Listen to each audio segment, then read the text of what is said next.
अस्सलाम वालेकुम दोस्तों, उम्मीद है सब लोग खैर से बात करेंगे एटीएम चोरों के मतलब।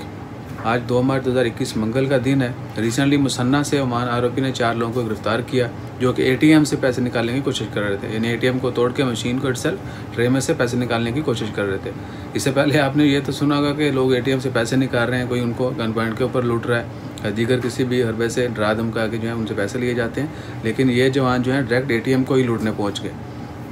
कोशिश करें कि आपको ये भी पता है कि रिसेंटली ओमान के अंदर जब से कोरोना लॉकडाउन और थोड़े हालात जो हैं अपसेट हुए हैं, तब से जो है चोरी की वारदात में इवन कि रिसेंटली लास्ट वीक में ही ओमान आरोपी ने गाड़ियां चोरी करने वाले ग्रुप को पकड़ा। फिर एक ऐसे लोगों को भी पकड़ा जो गाड़ियों के शीशे तोड़ के लैपटॉप या कोई भी दीगर कीमती अशिया जो हैं वो चुराते थे।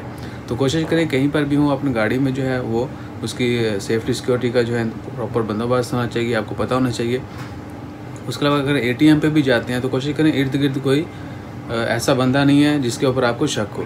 अपना ख्याल रखें और हर वो तरीका अपनाएं जो सेफ्टी और कह लें कि सिक्योरिटी से रिलेटेड हो। अपना ख्याल रखिए, दुआ में याद रखिए। जज़ाकल्लाह, अल्लाह हाफ़िज़।